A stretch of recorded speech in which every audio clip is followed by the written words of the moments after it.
प्रभू येशू उठला आहे.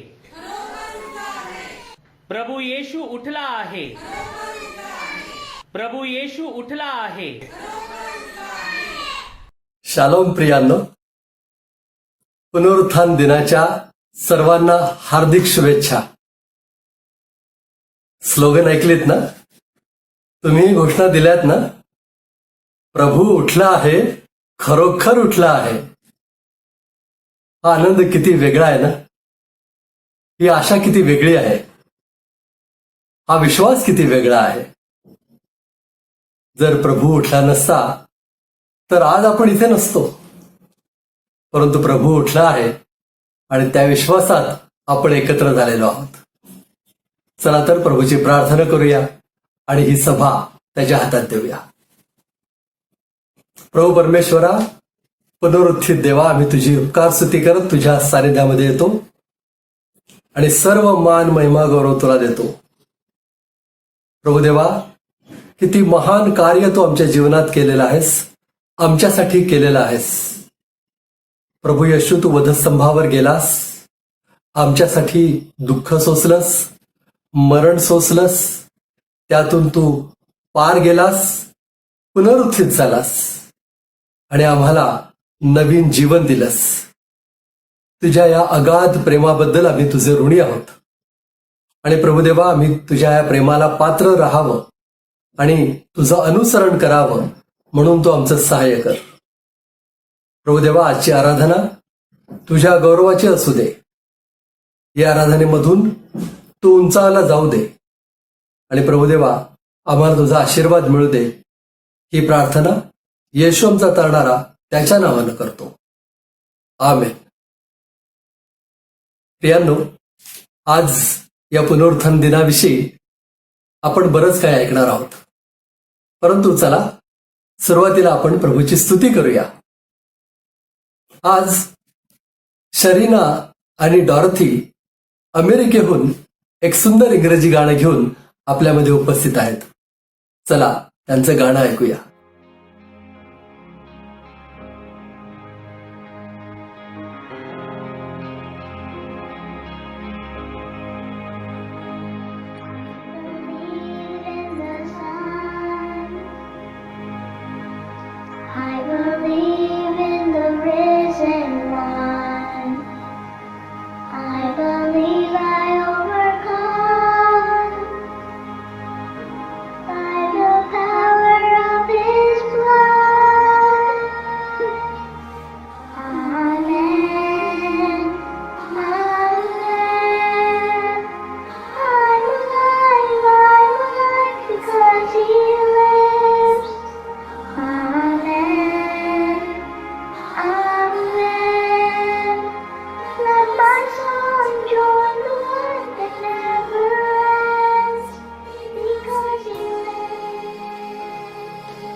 Because he lives, I can face tomorrow.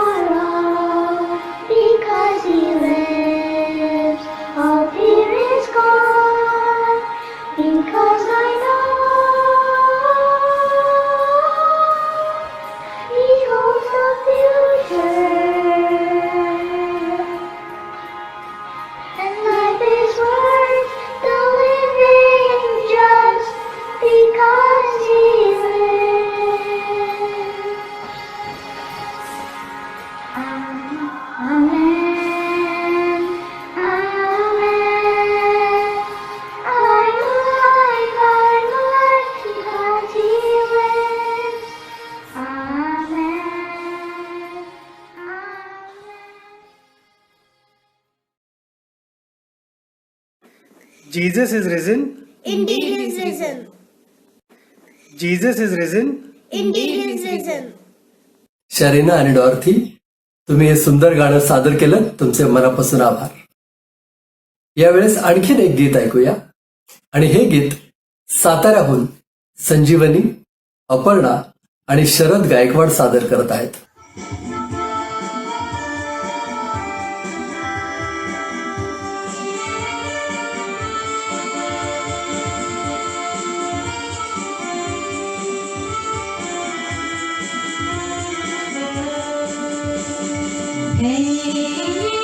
खुशी सबके लिए जी उठान बसे खुशी सबके लिए जी उठान बसे आओ चलिए उससे मिले जी उठान बसे खुशी सबके लिए जी उठान बसे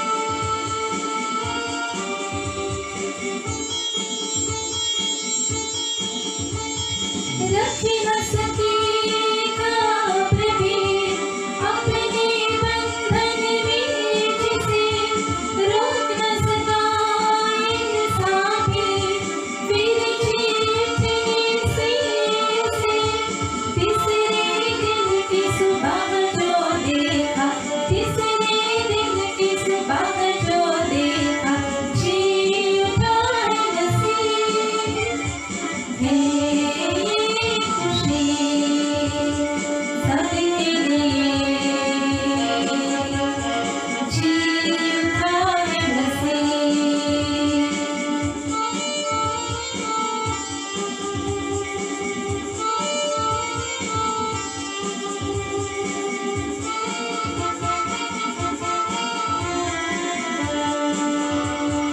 पापों के कारण वो हमारे क्रूस पे कुर्बान हुआ देने को जीवन वो हमें मर के भी जिंदा हुआ उसके प्रेम के गीत हमें गाए उसके प्रेम के गीत हमें गाए जी उठाए बसे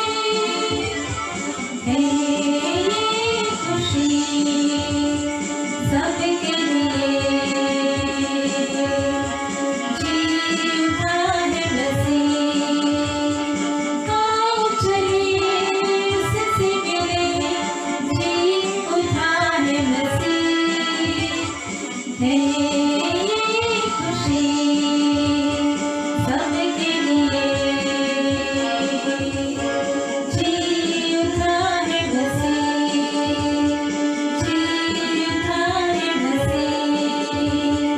जी उठान बसे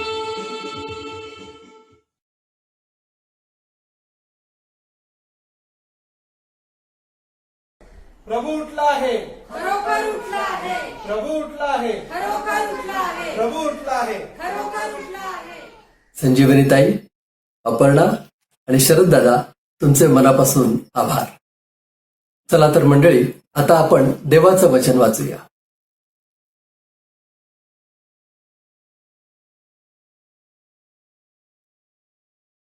सर्वांना ख्रिस्तात सलाम. माझं नाव कल्पलता जॉय चव्हाण. मी स्टाफ नर्स आहे. माझा आणि पास्टर संजय गायकवाड यांचा मी मिरजेला ट्रेनिंगला असल्यापासून चांगला परिचय आहे. आजचं शुभवर्तमान आपण ऐकूया. लूक शुभवर्तमान याचा 24वा अध्याय 1 ते 12 वचने. लूक शुभवर्तमान 24वा अध्याय 1 ते 12 वचने. प्रभू येशूचे पुनरुत्थान.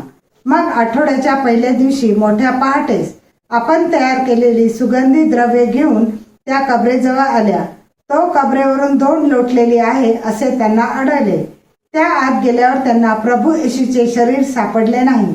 मग असे झाले की त्याविषयी त्यांना भ्रांत पडली. तो पहा, लखलखीत वस्त्रे परिधान केलेले 2 पुरुष त्यांच्याजवळ उभे राहिले.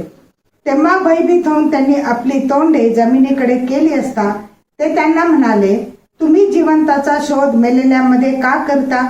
तो येथे नाही तर उठला आहे. तो गलिलात होता तेव्हाच त्याने तुम्हाला काय सांगितले ह्याची आठवण करा. ते असे की मनुष्याच्या पुत्राला पापी जनांच्या हाती धरून देण्यात यावे, त्याला वधस्तंभावर खेळण्यात यावे व 3ऱ्या दिवशी त्यांनी पुन्हा उठावे ह्याचे अगत्य आहे. तेव्हा त्यांना त्याच्या बोलण्याची आठवण झाली आणि कबरेपासून परत येऊन त्यांनी 11 प्रेषितांना व बाकीच्या सर्वांना हे सगळे वर्तमान सांगितले. त्या मग्दालिया मरिया, योहान्ना व याकोबाची आई मरिया या होत्या. त्यांच्याबरोबर ज्या दुसऱ्या स्त्रिया होत्या त्यांनी हे वर्तमान प्रेषितांना सांगितले. परंतु हे वर्तमान त्यांना वायफळ बडबड वाटली व ते त्यांनी खरे मानले नाही. तेव्हा पेत्र उठून कबरेकडे धावत गेला व ओंडवे होऊन त्याने आत पाहिले. तो त्याला केवळ तागाची वस्त्रे दिसली. तेव्हा झालेल्या गोष्टीविषयी आश्चर्य करीत तो घरी गेला. वाचलेली वचनं देवबाप आशीर्वादित करो. आमीन.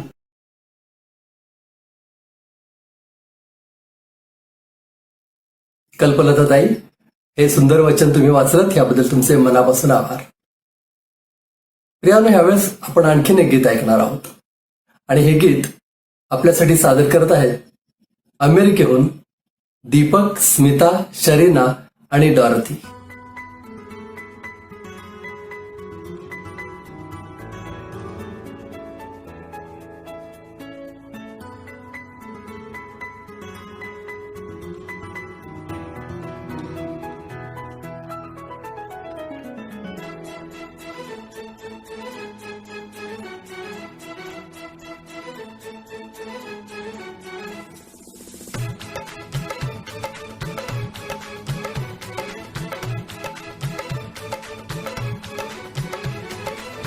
दिन खुशी का, नई जिंदगी का, दिन है खुशी का, नई जिंदगी का,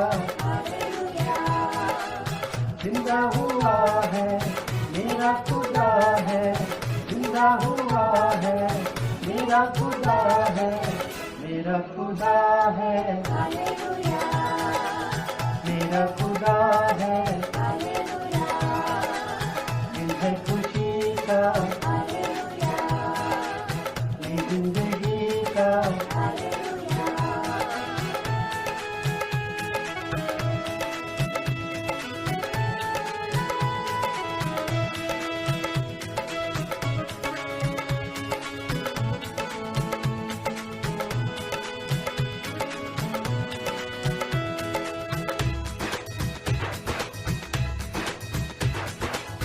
खुदा बादशाह है,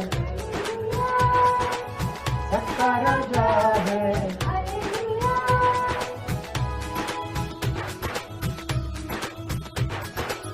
खुदा बादशाह है,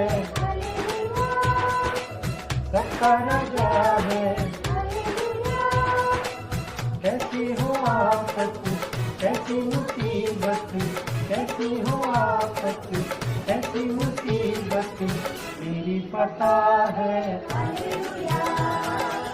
मेरी पता है, दिन है खुशी का, नई जिंदगी का.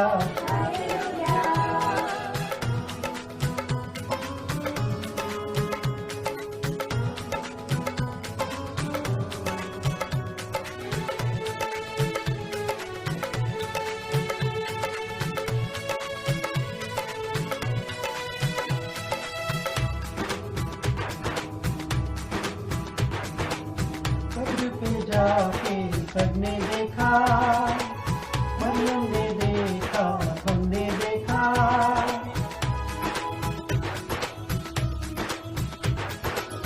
कब्र जाके सबने देखा, मरियम ने देखा, हमने देखा, यीशु मसीह की कब्र है खाली, यीशु मसीह की कब्र है खाली, पत्थर हटा है, पत्थर हटा है, दिन है खुशी का, नई जिंदगी का।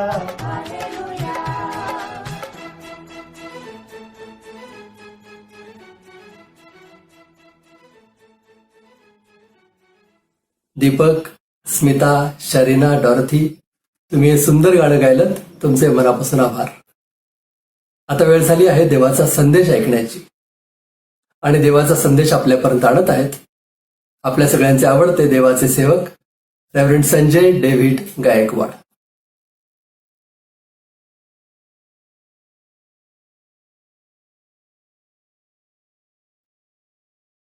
शालोम. कसे आहात तुम्ही सर्व? आज पुनरुत्थान दिनाच्या तुम्हा सर्वांना शुभेच्छा. आणि ज्या प्रकारे आपण मागच्या रविवारी घोषणा दिल्या, होसान्ना होसान्ना, प्रभूच्या नावाने येणारा राजा धन्यवादित असो, आजही आपण घोषणा देणार आहोत. प्रभू उठला आहे, खरोखर उठला आहे. प्रभू उठला आहे, खरोखर उठला आहे. प्रभू उठला आहे, खरोखर उठला आहे. पहिल्या शतकातील ख्रिस्ती मंडळी ज्यावेळेस एकमेकांना भेटायचे त्यावेळेस अशा प्रकारे ते एकमेकांना ग्रीट करायचे, एकमेकांना शुभेच्छा द्यायचे. प्रभू उठला आहे, खरोखर उठला आहे. कारण त्या सत्यानं त्यांचं जीवन बदलून गेलं. ते सत्य देवाने त्यांना प्रगट केलं, त्याचा अनुभव त्यांनी घेतला आणि त्यांचं स्वतःचं जीवन बदलून गेलं. आणि केवळ त्यांचंच नाही, परंतु त्यांच्या प्रभावाखाली जे कोणी आले त्यांची जीवनं बदलत गेली.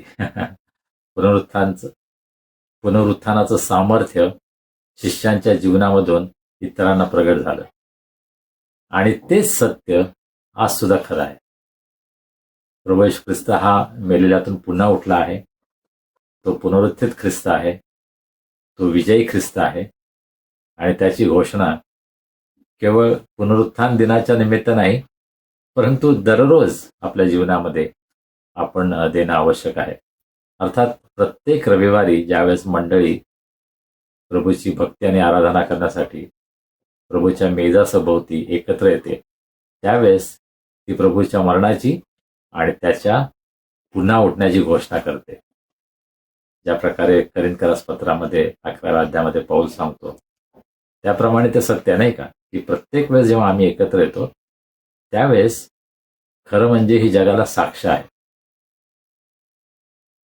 सर्व मंडळ्या पुनरुत्थान दिन साजरा करत नाहीत, काय हरकत नाही, परंतु आम्ही जे पुनरुत्थान दिन साजरा करतो आम्हाला त्यामध्ये आनंद आहे की एक दिवस आपण जगाला हे जाहीर करतो की प्रभू येशू ख्रिस्त मेलेल्यामधून पुन्हा उठला आहे. तो पुनरुत्थित ख्रिस्त आहे. तो जिवंत झाला आहे आणि आजही तो जिवंत आहे. बरोबर? तर आज आपण प्रभूमध्ये आनंद करूया, प्रभूची स्तुती करूया आणि पुनरुत्थित ख्रिस्ताची आपण घोषणा करूया. तुमच्या लक्षात आलं असेल की मी हॅपी ईस्टर म्हटलो नाही. आपल्या सर्वांना माहीत आहे, कदाचित आपण व्हॉट्सअपवर वाचलं असेल किंवा इतर माध्यमातून आपल्याला हे समजलं असेल की ईस्टर हा शब्द ख्रिस्ती शब्द नाही आहे. खरं म्हणजे कारण इस्टोरा या देवीवरून तिची भक्ती, तिची पूजा केली जायची आणि तिचा तो दिवस होता. आणि मला माहीत नाही कसं काय, परंतु ख्रिस्ती मंडळीमध्ये सुद्धा, ख्रिस्ती समाजामध्ये हा शब्द आला आणि तो रूढ झाला आणि ते अत्यंत चुकीचं आहे. ईस्टरचा आणि येशूच्या पुनरुत्थानाचा काहीच संबंध नाही. आणि म्हणून ईस्टर हा शब्द आपण टाळायला हवा. आपण हॅपी ईस्टर म्हणण्याच्या ऐवजी कदाचित त्याच्यामधून काहीच अर्थबोध होत नाही. जर एखादा जो ख्रिस्ती नाही अशी व्यक्ती जर तो ऐकतो की ईस्टर, हॅपी ईस्टर, त्यामधून त्याला काहीच बोध होणार नाही. परंतु जर तुम्ही प्रभू येशू उठला आहे, प्रभू येशू पुनरुत्थित आहे याविषयी बोलता, त्याविषयी घोषणा देता, तर हे सत्य आपण आपल्या बोलण्यामधून, आपल्या वागण्यामधून जगाला प्रकट करत असतो. आणि म्हणून माझी नेहमीच विनंती असते, ज्या ज्या ठिकाणी मी संदेश देतो, ज्या ज्या ठिकाणी मी जातो, विशेषतः पुनरुत्थान दिनाच्या भक्तीमध्ये जेव्हा मी भाग घेतो त्यावेळेस माझी ही विनंती असते की हॅपी ईस्टर म्हणू नका, पण पुनरुत्थित ख्रिस्ताची घोषणा करा. प्रभू उठला आहे, खरोखर उठला आहे. आणि आज आणि इथून पुढच्या दिवसांमध्ये सदैव आपण पुनरुत्थित ख्रिस्ताची घोषणा करूया. तर आजची भक्ती आपल्या सर्वांसाठी अत्यंत आशीर्वादाची व्हावी ही माझी प्रार्थना आहे. आजच्या भक्तीमध्ये ज्यांनी गीत सादर केली, ज्यांनी वचन वाचलं, आणि अर्थात माझे बंधू पीटर जे सर्व भक्ती चालवतात, आपल्या सर्वांचा मी अतिशय आभारी आहे. मला तुम्हाला सांगू द्या, मागच्या रविवारी शनिवारची संपूर्ण रात्र पीटर हा जागा होता. टेक्निकल प्रॉब्लेम आला होता आणि त्याचं इंटरनेट 2च्या नंतर बंद पडलं आणि त्यामुळं तो 6:30 पर्यंत त्यावर काम करत होता. आणि मग शेवटी त्याने मला सांगितलं, मग तो माझ्या घरी आला आणि मग 8 वाजण्याच्या अगोदर थोडा वेळ मराठीची लिंक आम्हाला अपलोड करता आली, पोस्ट करता आली. आणि कदाचित आपल्यापैकी काही जणांना थोडीशी उशिरा ही लिंक मिळाली असेल, तर त्याबद्दल आम्हाला क्षमा करा, परंतु ही अडचण होती. आणि म्हणून माझी विनंती आहे की पीटरसाठी, माझ्यासाठी आणि जे सर्व भाग घेणारे आहेत सर्वांसाठी आपण प्रार्थनेमध्ये आठवण ठेवा की कोणतेही अडखळणं येणार नाहीत, परंतु अतिशय सुंदर रीतीने हे सर्व रेकॉर्डिंग होईल, एडिटिंग होईल आणि योग्य वेळेमध्ये याचं अपलोडिंग यूट्यूबवर आपल्याला करता येईल. तर पीटरची विशेष रीतीनं आपल्या प्रार्थनेत आठवण ठेवा. आजच्या मननासाठी जो शास्त्रभाग वाचण्यात आला तो लूक शुभवर्तमान याचा 24वा अध्याय 1 ते 12 ही वचनं आपल्यासाठी वाचण्यात आली. बरोबर, हा माझा मुख्य भाग असेल, परंतु करिंथकरास पहिले पत्र आणि 15वा अध्याय त्यामध्ये पौल पुनरुत्थानाविषयी बरेच काही शिक्षण देतो. आणि आमच्यासाठी पुनरुत्थानाचा अर्थ काय, आमच्या जीवनामध्ये त्याचा फायदा काय, त्याचं लागूकरण आपण कसं करायचं यासंबंधी आपण पाहतो. आणि म्हणून जरी आपण लूक शुभवर्तमानातल्या पुनरुत्थानाच्या प्रसंगावर लक्ष केंद्रित करणार आहोत, तरी सुद्धा त्याचं लागूकरण करताना आपण करिंथकरास पत्रामध्ये पौल पुनरुत्थानाविषयी जे सांगतो त्याकडे सुद्धा आपण पाहणार आहोत. लूक शुभवर्तमानाचा 24वा अध्याय पहिलं वचन, मग आठवड्याच्या पहिल्या दिवशी मोठ्या पहाटेस आपण तयार केलेली सुगंधी द्रव्ये घेऊन त्या कबरेजवळ आल्या. आपल्याला लक्षात येतं की पहिला शब्द आहे मग, त्याचा अर्थ त्यानंतर, आणि मग याचा अर्थ काहीतरी घडलेला आहे. आणि म्हणून आपल्याला 23व्या अध्यायाचा शेवटला भाग पाहायला पाहिजे. त्या ठिकाणी आपण काय पाहतो, 54व्या वचनापासून पुढे, तो तयारी करण्याचा दिवस होता आणि शब्बात सुरू होणार होता. गालिलाहून त्याच्याबरोबर आलेल्या स्त्रियांनी त्याच्या मागून येऊन ती कबर पाहिली व त्याचे शरीर कसे ठेवले आहे तेही पाहिले. मग त्यांनी परत जाऊन सुगंधी द्रव्ये व सुवासिक तेले तयार केली. शब्बात दिवशी आज्ञेप्रमाणे त्या स्वस्थ राहिल्या. आणि मग एवढं सर्व झालं, त्यानंतर काय झालं ते आपल्याला पहिल्या वचनामध्ये पाहायला मिळतं. पहा, या ठिकाणी ज्या स्त्रियांचा उल्लेख आहे त्या ठिकाणी असं लिहिलेलं फक्त की गालिलाहून त्याच्यावर आलेल्या स्त्रियांनी, आणि प्रभू येशू ख्रिस्ताच्या वधस्तंभाजवळ ज्या स्त्रिया होत्या त्याची आठवण आपल्याला होतं, नाही का, की त्या त्याच्या पायाजवळ उभ्या होत्या. येशूची आई मरिया होती, सलोमी, आणि इतर ज्या स्त्रिया ज्यांचा उल्लेख आपल्याला पाहायला मिळतो. आणि त्यानंतर पुढे सुद्धा 10व्या वचनामध्ये 24व्या अध्यायाच्या 10व्या वचनामध्ये त्या ठिकाणी सांगितलेलं आहे की त्या मगदलिया मरिया, योहान्ना, याकोबाची आई मरिया या होत्या, त्यांच्याबरोबर ज्या दुसऱ्या होत्या त्यांनीही हे वर्तमान प्रेषितांना सांगितले. पुनरुत्थानामध्ये प्रभू येशू ख्रिस्ताचं पुनरुत्थान ही एक अत्यंत क्रांतिकारक असा प्रसंग घटना होती. संपूर्ण जगाचा इतिहास बदलणारी, संपूर्ण जगावर कायमचा प्रभाव टाकणारी अशी अत्यंत प्रचंड महत्वाची अशी ही घटना होती. आणि त्यामध्ये प्रामुख्यानं उल्लेख कोणाचा आहे तर स्त्रियांचा आहे आणि त्यांची नावं सुद्धा दिलेली आहेत. इतर शिष्यांच्या नावामध्ये कदाचित फक्त पेत्राचा उल्लेख आहे किंवा योहान स्वतःविषयी बोलतो, परंतु या ठिकाणी सर्व स्त्रियांच्या नावाचा सुद्धा उल्लेख आहे. आणि त्यांचं येशूच्या जीवनामधील हा जो महत्वाचा काळ आहे त्याच्यामध्ये त्यांचा सहभाग काय आहे, त्यांचं योगदान काय आहे याविषयी पवित्र शास्त्र आम्हाला सांगतं. किती सुंदर आहे नाही काय. आज कदाचित बहुतेक मंडळांमध्ये स्त्रियांना फार महत्व दिलं जात नाही.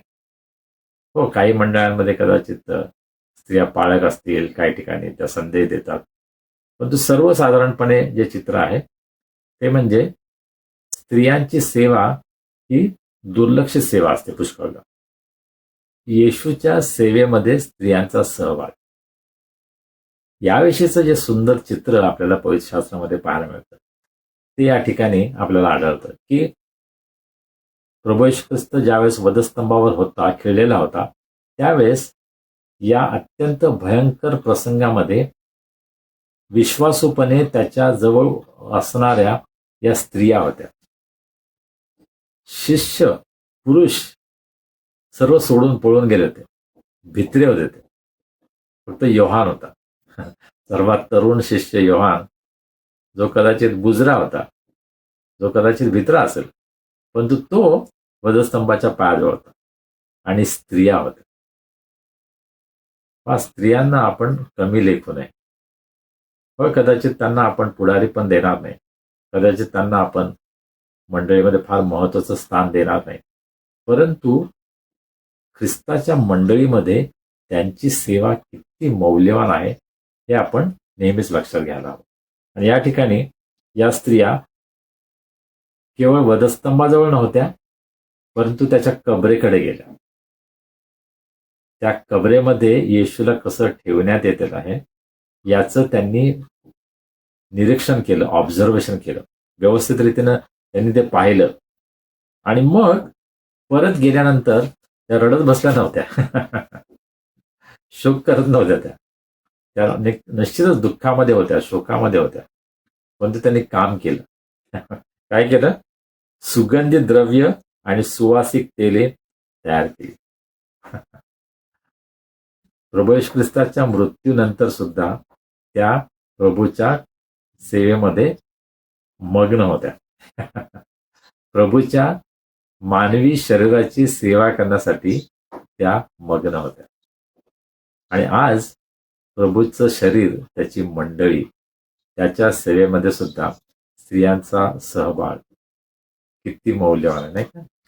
स्त्रिया स्त्रियांची सेवा करू शकतात, स्त्रिया लहान मुलांची सेवा करू शकतात. आणि हे अत्यंत महत्वाचा असा भाग आहे मंडळीमध्ये.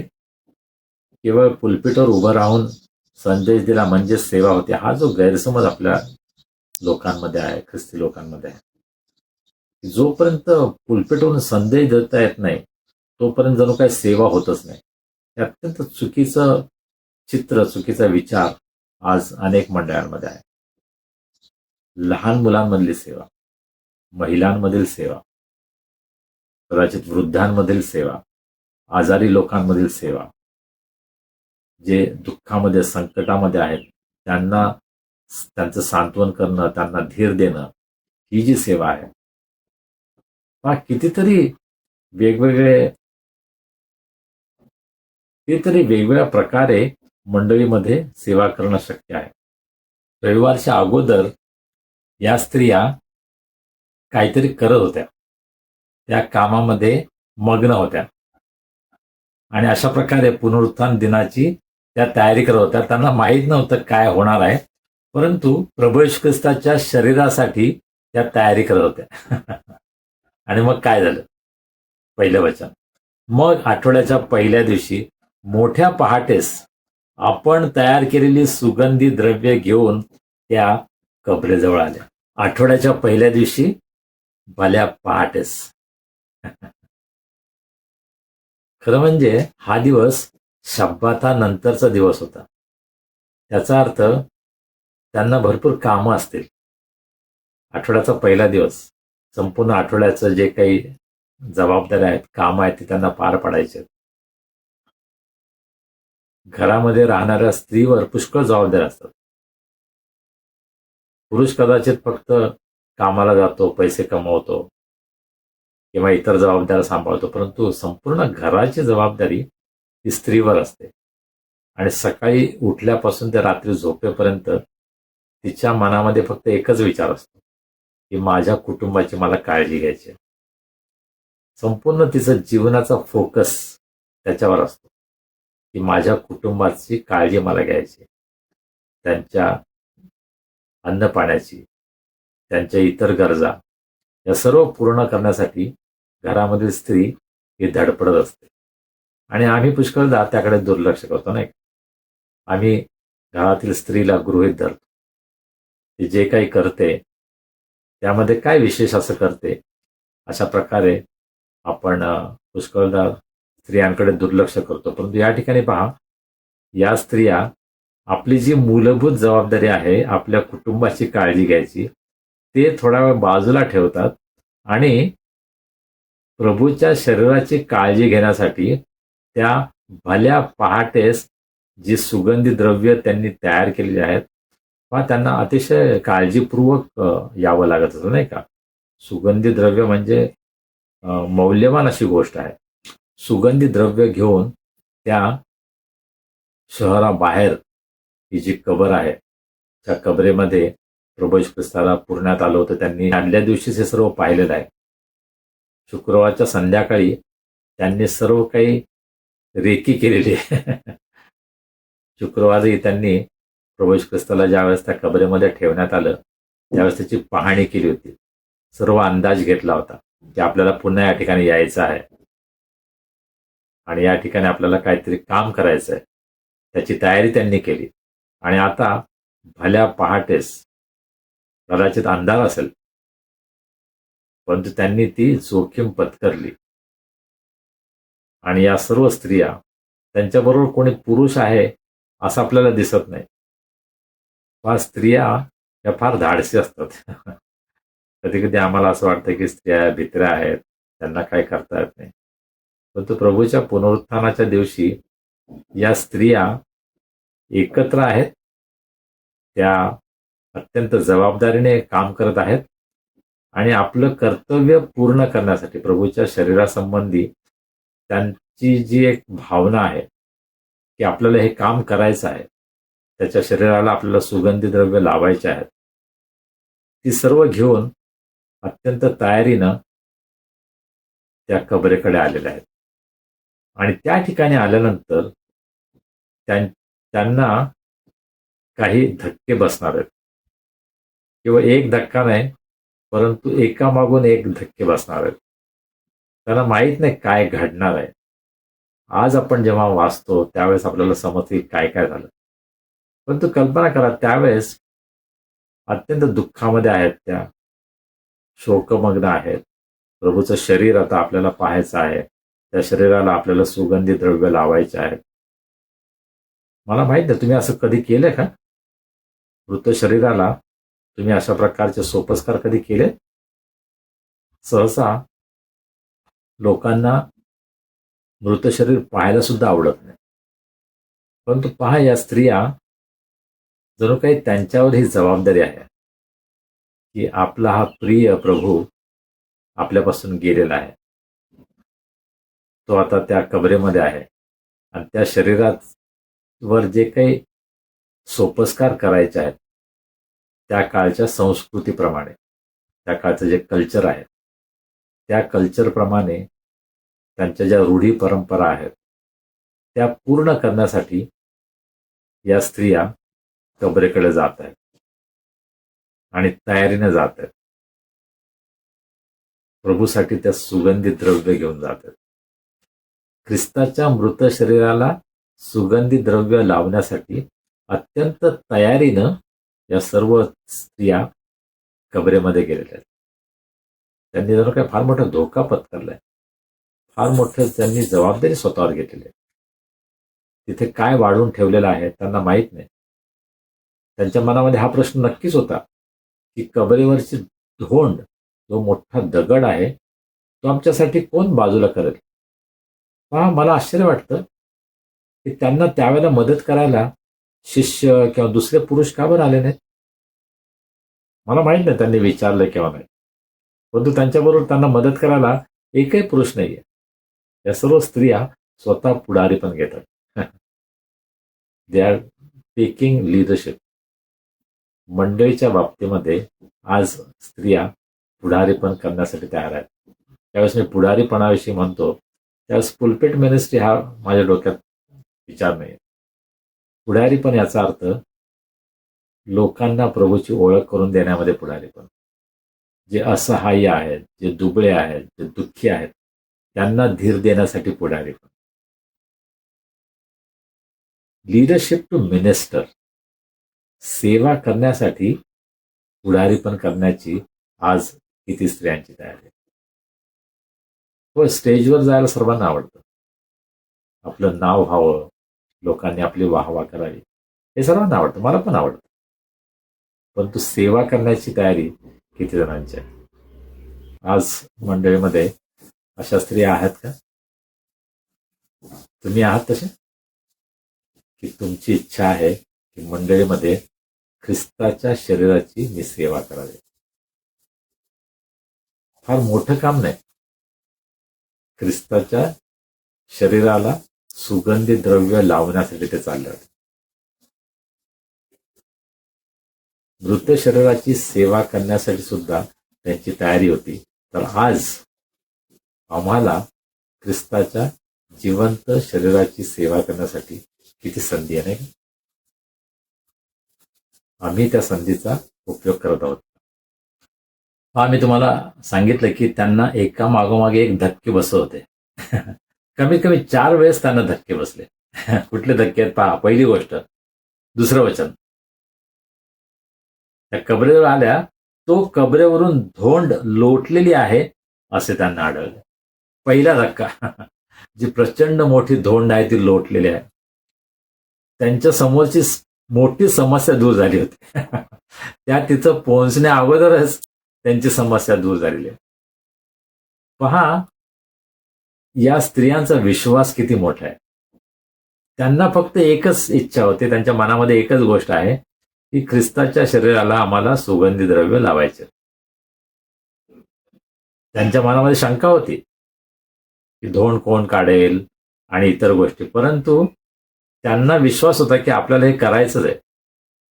त्या पूर्ण तयारीनं आणि जणू काही जिद्दीनं त्या ठिकाणी गेल्या. आम्हाला हे करायचंच आहे, आता काय होईल कसं होईल ते आम्हाला माहित नाही, परंतु आम्ही करणार. आणि धोंड जी आहे ती कोण लोटेल हा प्रश्न त्यांच्या मनामध्ये होता, परंतु प्रभूनं त्यांचा प्रश्न अगोदरच सोडवला होता. पहा, प्रभूच्या कार्यामध्ये जेव्हा आपण पहिलं पाऊल उचलतो त्यावेळेस आपल्याला हे लक्षात येतं की धोंड आपोआप दूर होते. जे देवाची सेवा करू इच्छितात ना, त्यांचा अनुभव आहे. मला विचारा, जे देवाची सेवा करतात त्यांना विचारा. हो, समोर संकट असतात, समोर मोठे दगड असतात, मोठमोठी धोंड जणू काही रस्त्यामध्ये आडवी आहे, परंतु ते माहीत असताना सुद्धा आम्ही सेवा करण्यासाठी पाऊल उचलतो. जेव्हा मी सेवा करायचं ठरवलं 1976 मध्ये मी तो निर्णय घेतला आणि मग माझा इंटरव्ह्यू झाला. युथ फॉर ख्राइस्टचे नॅशनल डायरेक्टर पुण्यामध्ये आले होते, रेव्हरंड वसंतराव गायकवाड यांच्या घरी. त्यांनी माझा इंटरव्ह्यू घेतला आणि त्यांनी मला विचारलं की तू युथ फॉर ख्राइस्टच्या द्वारे प्रभूची सेवा करायला तुला आवडेल का? मी म्हटलं हो प्रभू, मला ते दाखवत आहे आणि मला सेवा करायची. जर तुम्ही मला संधी दिली तर मला खूप आनंद वाटेल. आणि मग आमच्या बऱ्याच गोष्टी झाल्या. त्यांनी माझं क्वालिफिकेशन विचारलं, माझा अनुभव विचारलं आणि बऱ्याच गोष्टींविषयी चर्चा झाली. आणि मग ते म्हटले की ठीक आहे, आम्ही तुला अपॉइंट करतो. मी म्हटलं ठीक आहे. मग त्यांनी मला प्रश्न केला, तुला पगार किती मिळणार आहे हे तू विचारलं नाहीस? मी म्हटलं मला तशी काय काळजी वाटत नाही, कारण तुम्ही जे काही देत असाल ते मी स्वीकारेन. पगार मिळतो म्हणून मी या सेवेमध्ये येत नाहीये.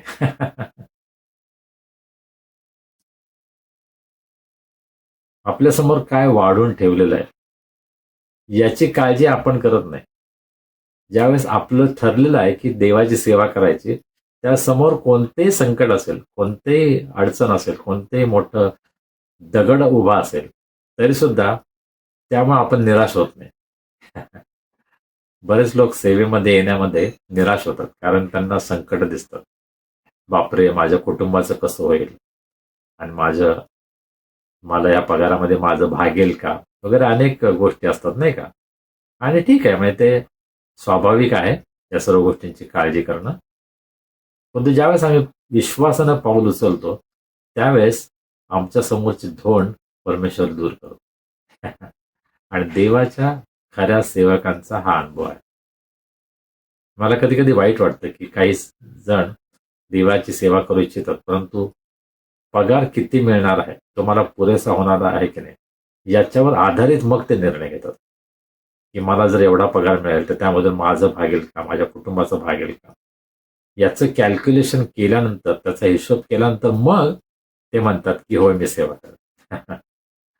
समोर धोंड असताना सुद्धा विश्वासानं पुढे जाणं ही खरी सेवा आहे. आणि माझ्या जीवनामध्ये हा मला आजपर्यंतचा अनुभव आहे.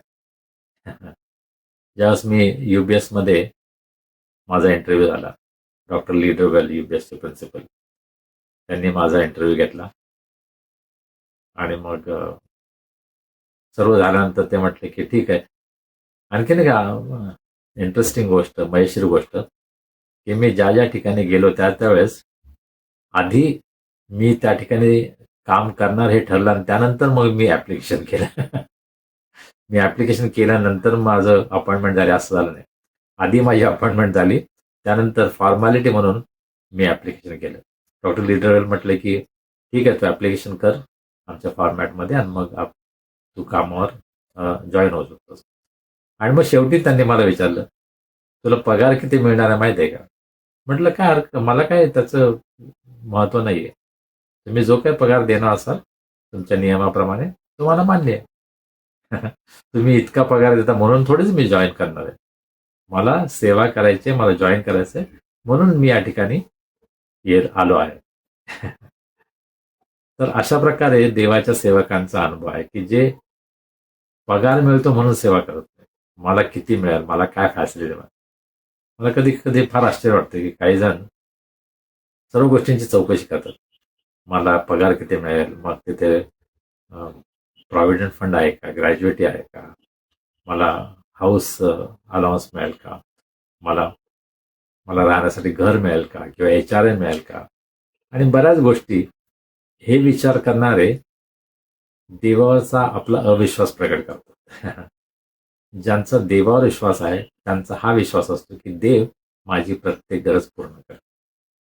आणि माझ्या आजपर्यंतच्या आयुष्यामध्ये देवाचा विश्वासूपणा त्याचा अनुभव मी घेतला आहे.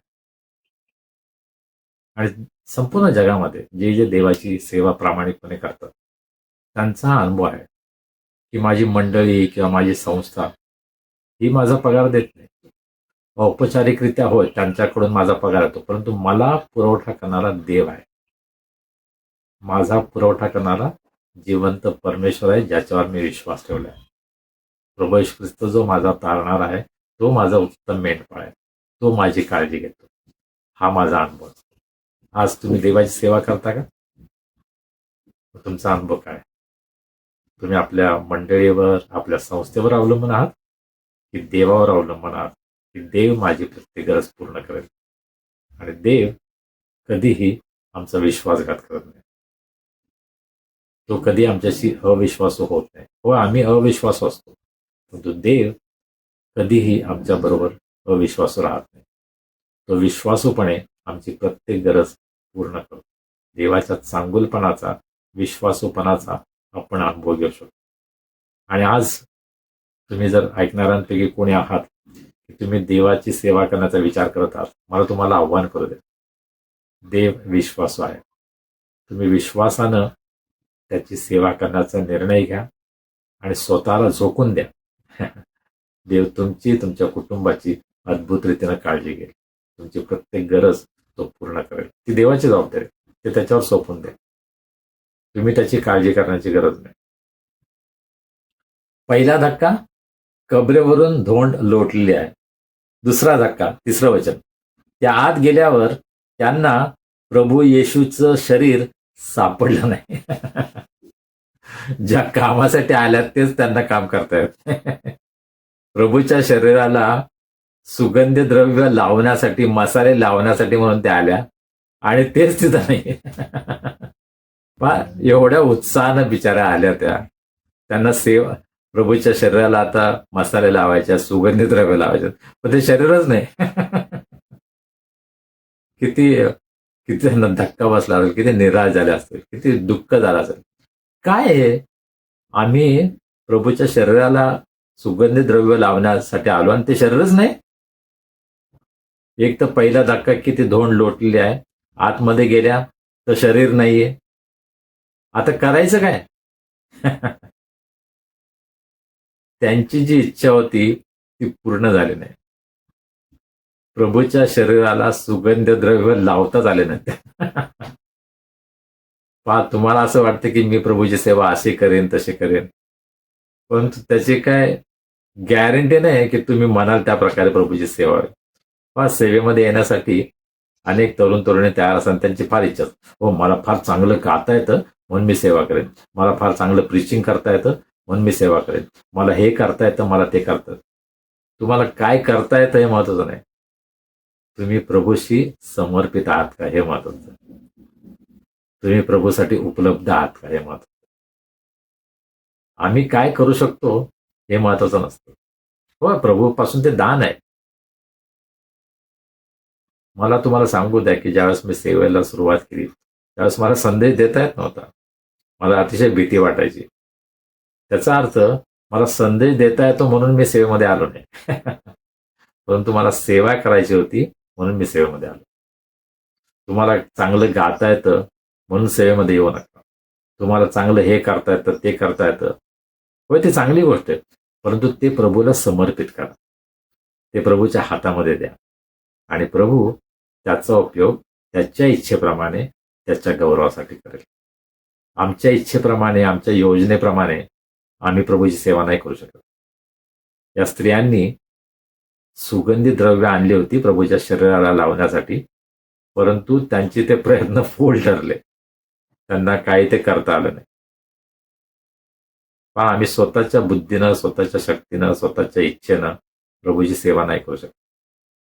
आपण त्याची इच्छा समजून घ्यायला पाहिजे. त्यांच्यासाठी एक मोठा धक्का होता की ज्या कामासाठी त्या गेल्या तेच काम त्यांना करता येत नव्हतं. प्रभू जणू काय त्यांना सांगत होता, मला तुमच्या सुगंधी द्रव्याची गरज नाहीये, मला तुम्ही हवे आहात. आम्ही प्रभूला काय देऊ शकतो यापेक्षा आम्ही प्रभूसाठी आहोत की नाही, आम्ही प्रभूच्या सेवेसाठी उपलब्ध आहोत की नाही, हे महत्वाचं आहे. माझ्या प्रिय भावांनो, बहिणींनो, विशेषतः तरुण भावांनो, तरुण बहिणींनो, आज प्रभूला तुमची गरज आहे. प्रभूच्या सेवेसाठी आज पुष्कळ लोकांची गरज आहे. पुष्कळ लोकांनी सेवेमध्ये यावं यासाठी प्रभू वाट पाहत आहे, परंतु आम्ही आमच्या अटींवर नाही येऊ शकत. आम्ही प्रभूला हे सांगू शकत नाही की प्रभू मी हे करू शकतो म्हणून तू माझा उपयोग कर. नाही, प्रभू म्हणतो तू जसा आहेस तसा माझ्याकडे ये आणि ते काय करायचं ते मी ठरवेन. सुगंधी द्रव्य आणलेत ना, राहू देते.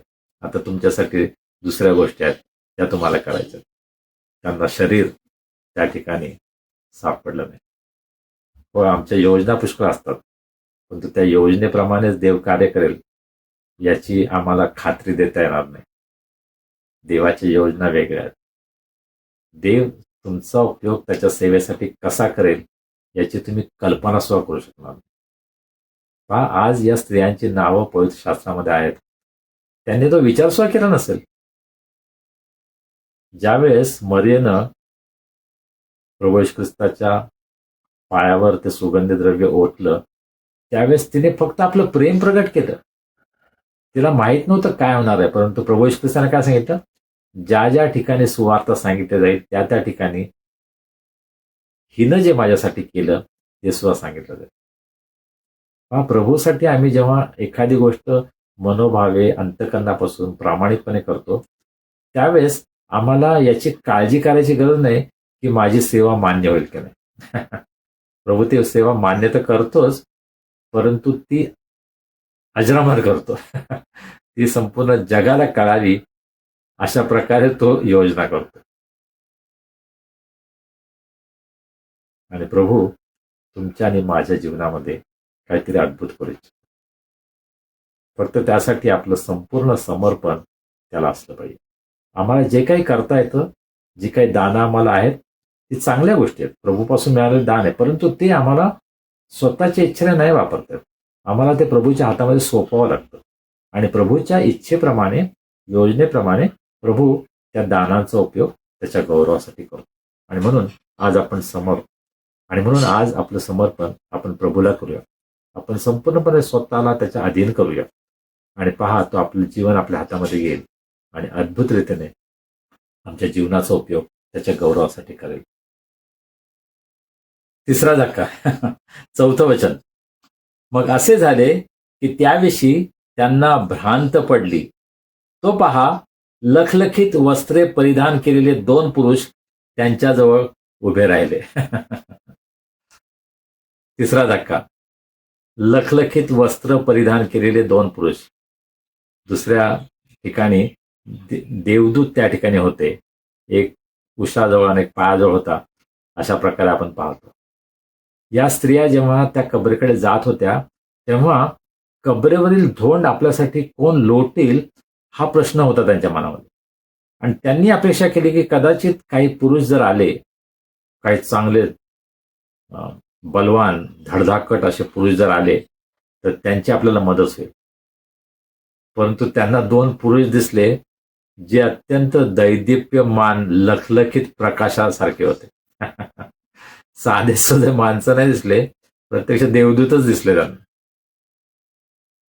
त्यांची मदत करण्यासाठी देवाचे देवदूत त्यांच्या समोर होते. त्यांना मदत हवी होती. त्यांच्या बरोबर कोणी पुरुष आले नव्हते.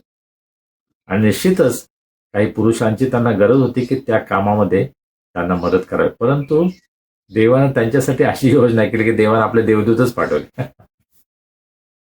जेव्हा आपण मनापासून सेवा करतो त्यावेळेस देव अशा अद्भुत रीतीने आपली मदत करतो की आपण कल्पना सुद्धा करू शकणार. देवानं आपले देवदूत त्यांच्यासाठी पाठवले, त्यांना या गोष्टीमध्ये मदत करण्यासाठी, त्यांना समजावून सांगण्यासाठी. ही जी आनंदाची सुवार्ता आहे, ही जी बातमी आहे, ती त्यांना समजावून देण्यासाठी देवानं आपल्या देवदूतांना पाठवलं. देवाचं आमच्यावर किती प्रेम आहे. या स्त्रियांवर देवाचं इतकं प्रेम आहे की देवानं आपले देवदूत त्यांच्याकडे पाठवले यासाठी की हे जे अद्भुत सत्य आहे, पुनरुत्थानाचं जे सत्य आहे, ते सत्य या देवदूतांनी त्यांना प्रगट करावं. जर सर्वसामान्य जर पुरुष त्या ठिकाणी असते, समजा त्या ठिकाणी ते वॉचमन आहेत किंवा दुसरे कोणी आहेत, माळी आहेत, त्यांनी जर सांगितलं असतं त्या स्त्रियांचा कदाचित विश्वास बसला नसता. म्हणून देवानं आपले देवदूत त्यांच्याकडे पाठवले. पहा, काय विशिष्ट प्रसंगीच आपण पवित्र शास्त्रामध्ये पाहतो की देव आपले देवदूत पाठवतो. ज्या प्रकारे जखर्या आणि अलिशिबा यांच्याकडे देवदूताला पाठवलं योहानाच्या जन्माची बातमी देण्यासाठी. येशूची आई मरिया हिच्याकडे देवदूत आला. आणि असे वेगवेगळे प्रसंग आपण पाहतो जुन्या करामध्ये, नव्या करामध्ये, की देवाचा देवदूत त्याच्या लोकांकडे येतो आणि काही विशिष्ट गोष्टी त्यांना तो सांगतो. आणि पहा, या स्त्रिया इतक्या धन्य आहेत, इतक्या आशीर्वादित आहेत की देवानं आपले दूत 2 दूत एक नाही 2 दूत त्यांच्यासाठी पाठवले आणि त्या 2 दूतांनी त्यांना काहीतरी बातमी दिली. लखलखीत वस्त्रे परिधान केलेले 2 पुरुष त्यांच्याजवळ उभे राहिले. हा एक अत्यंत सुंदर असा अनुभव होता. It was out of this world. काहीतरी दैदिप्यमान असं त्यांना त्या ठिकाणी पाहायला मिळालं. आणि पहा, प्रभू आमच्या जीवनामध्ये असे प्रसंग आणतो की ज्याची आम्ही कल्पना सुद्धा करणार नाही, विचार करणार नाही. इतक्या अद्भुत रीतीनं देव त्याचं सत्य आम्हाला प्रगट करतो. पुनरुत्थानाचं महान सत्य प्रगट करण्यासाठी देवानं त्याची दूत या स्त्रियांसाठी पाठवले. पहा, या स्त्रियांवर देवाचं इतकं प्रेम आहे. They are so very special. या स्त्रिया देवासाठी इतक्या विशेष आहेत की त्यांच्यासाठी देवाने योजना केली. हे देवदूत त्यांच्याकडे पाठवले. आणि मग त्यांचा प्रतिसाद काय होता? 5 वचन. तेव्हा भयभीत होऊन त्यांनी आपली तोंडे जमिनीकडे केली असता ते त्यांना म्हणाले, तुम्ही जिवंतांचा शोध मेलेल्यांमध्ये का करता? देवदूतांनी त्यांना परिस्थितीची जाणीव करून दिली की तुम्ही जे करत आहात ते योग्य नाहीये.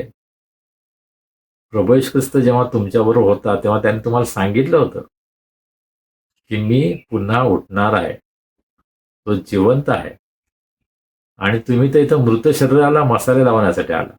तो तर जिवंत आहे.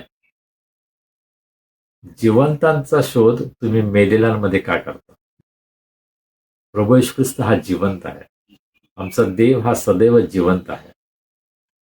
आणि त्या जिवंत देवाचा शोध आम्ही मेलेल्यांमध्ये करायला नको. कदाचित आमच्या रूढी, कदाचित आमच्या परंपरा, कदाचित आमचं घराणं, कदाचित आमचे जुने विचार, अशा बऱ्याच गोष्टी ज्या आहेत, ज्या मृत आहेत, मेलेल्या आहेत. पण त्या गोष्टींमध्ये आम्ही जिवंत देवाचा शोध करण्याचा प्रयत्न करतो. आमच्या मंडळीमध्ये ज्या गोष्टी घडतात त्या खरोखर देवाच्या वचनाप्रमाणे जिवंत देवाच्या निदर्शक आहेत का? जिवंत देवाच्या दर्शक आहेत का? येशू ख्रिस्त जिवंत आहे त्याची साक्ष आम्हाला त्यामधून मिळते का?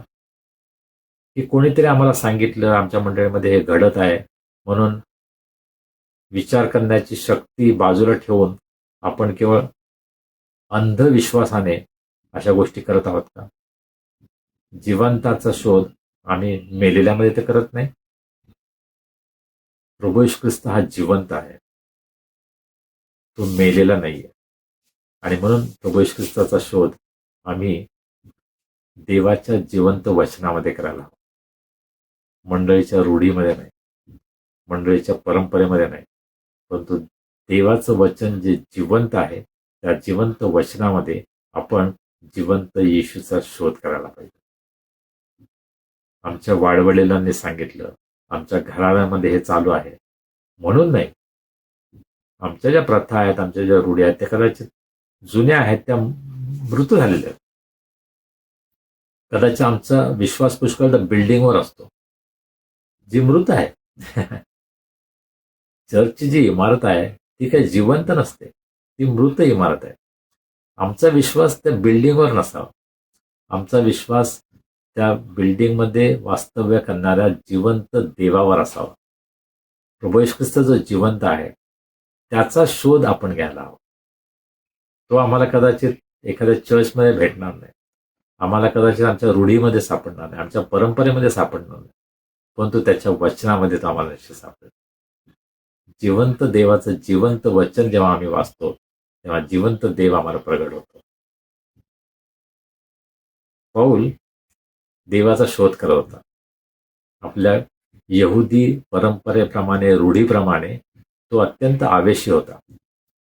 परंतु दमास्कसच्या रस्त्यावर प्रभू येशू ख्रिस्त जो जिवंत आहे त्याचं दर्शन त्याला झालं आणि त्याचं जीवन बदलून गेलं. तुम्हाला आणि मला जिवंत देवाची ओळख झाली आहे का? त्याचं दर्शन आम्हाला झालं आहे का? त्याची आमची भेट झाली आहे का? पुनरुत्थित ख्रिस्त आम्हाला भेटला आहे का? की आम्ही जिवंतांचा शोध मेलेल्यांमध्ये करत आहोत? हा प्रश्न आज आपण स्वतःला विचारायची गरज आहे. चौथा धक्का 6 वचन, तो येथे नाही तर तो उठला आहे. तो गालिलात होता तेव्हाच त्याने तुम्हाला काय सांगितले याची आठवण करा. ते असे की मनुष्याच्या पुत्राला पापी जनांच्या हाती धरून देण्यात यावे, त्याला वधस्तंभावर खेळण्यात यावे आणि तिसऱ्या दिवशी त्याने पुन्हा उठावे याचे अगत्य आहे. 4 गोष्टींचे धक्के त्यांना बसले. पहिला धक्का, कबरेवरील धोंड लोटलेले आहे. दुसरा धक्का, येशूचं शरीर त्यांना सापडलं नाही. तिसरा धक्का, देवदूतांनी त्यांना दर्शन दिलं. आणि चौथा धक्का, जी बातमी देवदूतांनी दिली की तो उठला आहे, तो जिवंत आहे. मृत शरीराला सुगंधी द्रव्य लावण्यासाठी या भक्तिमान स्त्रिया त्या ठिकाणी गेल्या होत्या. अत्यंत भक्तिभावानं आपलं प्रेम प्रगट करण्यासाठी त्या ठिकाणी गेल्या होत्या. परंतु त्यांना हा धक्का होता की प्रभू येशू ख्रिस्त जिवंत आहे. आणि मग त्याच्याविषयी सांगत असताना ते काय म्हणतात, 7वं वचन ते काय म्हणतात की मनुष्याच्या पुत्राला पापी जनांच्या हाती धरून देण्यात यावे, वधस्तंभावर खेळण्यात यावे, त्याने पुन्हा उठावे. शास्त्र लेखामध्ये सांगितलेलं आहे, याचं अगत्य आहे. प्रभू येशू ख्रिस्तानं काय सांगितलेलं आहे त्याची आठवण या दूतांनी या स्त्रियांना करून दिली. फार सुंदर आहे की त्यांनी आपल्या मनाप्रमाणे सांगितलं नाही. नाही, मी तुम्हाला सांगतोय की प्रभू येशू ख्रिस्त उठलाय, माझं ऐका तुम्ही. नाही, त्यानं तुम्हाला काय सांगितलं त्याची आठवण मी तुम्हाला करून देतो. हे फार अद्भुत आहे की देवाच्या वचनाच्या बाहेर नवीन प्रगटीकरण नाहीये. आजकाल अनेक संदेष्टे, अनेक सेवक आहेत. प्रभू येशू ख्रिस्त मला भेटला, मी स्वर्गात गेलो, माझ्यासमोर प्रभू येशू ख्रिस्त बसला. काय वाटेल ते विधानं लोक करतात. प्रभू येशू ख्रिस्ताच्या दूताने स्वतः सांगितलं की प्रभू येशू ख्रिस्ताने जे सांगितलं तेच त्याची आठवण मी तुम्हाला करून देतो. नवीन गोष्टी सांगू नका जगाला. देवाने मला हे प्रगट केलं, देवाने मला ते प्रगट केलं, देव मला हे दाखवतंय, देव मला ते दाखवतंय. देव जे काय दाखवायचं ते वचनातूनच दाखवतो. त्याच्या वचनामध्ये जे सत्य आहे ना तेच आज जगाला प्रगट करण्याची गरज आहे. स्वतःच्या मनाचं सांगू नका. देव माझ्याशी हे बोलला, देव मला ते सांगितलं, देवाने मला हे दाखवलं, देवाने मला हा दृष्टांत दिला. आमच्या मनातल्या कल्पना या जर देवाच्या वचनाप्रमाणे नसतील ना तर त्या देवापासून नाहीये. आणि अशा खोट्या संदेश त्यांच्या मागे धावू नका की जे तुम्हाला अशा प्रकारचे स्वप्न दाखवतात की देवानं मला हे प्रगट केलं, देवाने मला ते प्रगट केलं. देवाला जे प्रगट करायचं ते देवाच्या वचनामध्ये प्रभू येशू ख्रिस्ताने आधीच सांगून ठेवलेलं आहे. जे प्रभू येशू ख्रिस्ताने सांगितलं तेच दूताने सांगितलं, नवीन नाही सांगितलं. प्रभू येशू ख्रिस्ताने सांगितलं होतं की तो मरणार आहे, त्याला पुरलं जाणार आहे, तो पुन्हा उठणार आहे. हे सत्य आहे आणि ते सत्य आम्हाला जगाला प्रगट करायचं. स्वतःचं नवीन गोष्टी सांगू नका. आणि म्हणून पौल सुद्धा करिंथकरास पत्रामध्ये सांगत असताना सुवार्तेविषयी काय सांगतो. करिंथकरास पहिले पत्राचा 15वा अध्याय आणि पहिल्या 2 वचनांमध्ये तो म्हणतो की सुवार्ता काय सांगितले. आणि मग 3रं वचन, कारण मला जे सांगण्यात आले ते मी तुम्हाला सांगून टाकले. त्यापैकी मुख्य हे की शास्त्राप्रमाणे ख्रिस्त तुमच्या आमच्या पापाबद्दल मरण पावला. शास्त्राप्रमाणे, वचनाप्रमाणे. मला देवाने प्रगट केलं, मला सांगितलं म्हणून नाही, वचनाप्रमाणे. 4थं वचन, तो पुरला गेला. शास्त्राप्रमाणे 3ऱ्या दिवशी त्याला पुन्हा उठवण्यात आले आणि तो केफाला मग 12 जणांना दिसला. शास्त्राप्रमाणे सर्व घडलं. देव त्याच्या वचनाच्या बाहेर कोणती गोष्ट करत नाही, हे पक्क मनामध्ये समजून घ्या. जर कोणीही सेवक, कोणीही संदेष्टा, कोणीही पाळक, कोणीही पुढारी जर देवाच्या वचनाच्या बाहेर कोणती गोष्ट सांगतो तर त्याचा स्वीकार करू नका. ते देवापासून नाहीये. देव आपल्या वचनाच्या बाहेर कोणती गोष्ट सांगत नाही. मला स्वप्न पडलं, मला दृष्टांत झाला, मला हे दिसलं, हे सर्व ठीक आहे, परंतु ते देवाच्या वचनावर आधारित आहे. देवानं त्याच्या वचनाद्वारे मला हे सांगितलं असं जो सेवक सांगतो तो देवापासून आहे. जो सेवक असं म्हणतो की देवाने मला हे प्रगट केलं, देवाने मला ते प्रगट केलं. माझ्या मनात शंका आहे की ते त्याच्या स्वतःच्या कल्पना आहेत की ते देवाचं वचन आहे. पौल सुद्धा म्हणतो की शास्त्राप्रमाणे ख्रिस्त मरण पावला, शास्त्राप्रमाणे ख्रिस्त पुरला गेला, शास्त्राप्रमाणे ख्रिस्त मेलेल्यातून पुन्हा उठला. देवाच्या वचनाप्रमाणे या गोष्टी घडत आहेत हे पौल सांगत आहे. आणि म्हणून आमचा विश्वास हा देवाच्या वचनाप्रमाणे असला पाहिजे. कोणी प्रॉफेट सांगतो, कोणी संदेष्टा सांगतो, कोणी सेवक सांगतो म्हणून आम्ही विश्वास ठेवणं बरोबर नाही. आणि अशा प्रकारच्या लोकांवर विश्वास ठेवू नका, ते तुम्हाला चुकीच्या मार्गाने नेतील. देवाच्या वचनाप्रमाणे, सत्य वचनाप्रमाणे जे तुम्हाला चालवतात त्याप्रमाणेच तुम्ही आचरण करा. तुम्ही माणसांचं ऐकू नका, माझं ऐकू नका. देवाचं वचन काय सांगतं त्यावर तुम्ही विश्वास ठेवा. या देवदूतांनी या स्त्रियांना सांगितलं की प्रभू येशू ख्रिस्त काय सांगत होता त्याची आठवण मी तुम्हाला करून देते. आणि आज तुमची आणि माझी जबाबदारी तीच आहे. आम्हाला स्वतःच्या मनाच्या गोष्टी नाही सांगायच्या. आम्हाला देवाचं सत्य, देवाच्या वचनामध्ये जे प्रगट झालेलं आहे, प्रभू येशू ख्रिस्तानं आम्हाला जी आज्ञा दिलेली आहे त्याप्रमाणे लोकांना आम्हाला जागृत करायचं आहे. लोकांना आम्हाला धोक्याची सूचना द्यायची, लोकांना आम्हाला उत्तेजन द्यायचं आहे, लोकांना मार्गदर्शन करायचं आहे. प्रभूच्या सत्यामध्ये चालण्यासाठी लोकांना आज आम्हाला मदत करायची आहे. आणि प्रश्न हा आहे की तुम्ही आणि मी हे आपण करत आहोत. देवाच्या वचनाला सर्वात महत्वाचं स्थान तुमच्या आणि माझ्या जीवनामध्ये असायला पाहिजे. माझ्या कल्पना, माझे विचार, माझी स्वप्न, माझी इच्छा याच्याही वर देवाचं वचन. देवाच्या वचनाप्रमाणे सर्व घडत आहे. प्रभू येशू ख्रिस्ताचं पुनरुत्थान हे देवाच्या वचनाप्रमाणे आहे. त्याच्याविषयीचं जे भविष्य करण्यात आलं होतं, त्यानं स्वतः आपल्या शिष्याला जे सांगितलं होतं त्याची आठवण देवदूतांनी या स्त्रियांना करून दिली. आज तुम्हाला आणि मला हे करायचं. तुमच्या माझी ही जबाबदारी आहे की लोकांना प्रभू येशू ख्रिस्ताच्या वचनाची आम्हाला आठवण करायची. आम्हाला स्वतःचे विचार सांगायची गरज नाही. आम्ही स्वतःला कधी कधी फार विद्वान समजतो. मला हे येतं, मला ते येतं, मला हे ठाऊक आहे, मला ते ठाऊक आहे. पुष्कळदा आम्ही आमचं ज्ञान पाजळण्याचा प्रयत्न करतो. मला हिब्रू माहिती आहे, मला ग्रीक माहिती आहे, माझा अभ्यास झालाय, मला ही डिग्री आहे, मला ती डिग्री आहे. तुमची PhD सुद्धा प्रभू समोर क्षुल्लक आहे. त्या डिग्रीला काहीच अर्थ नाही जर तुम्ही देवाचं वचन उंच करत नाही. देवाचं वचन हे सदैव उच्चस्थानी असलं पाहिजे. देवाच्या वचनाच्या अधिकाराखालीच आम्ही प्रत्येक गोष्ट करायला हवी. आज माझं जीवन प्रभूच्या वचनाच्या नियंत्रणाखाली आहे का, हा प्रश्न आपण विचारायला पाहिजे. तुम्हाला आणि मला आपण स्वतःला विचारायला हवा की देवाच्या वचनाप्रमाणे मी चालत आहे का.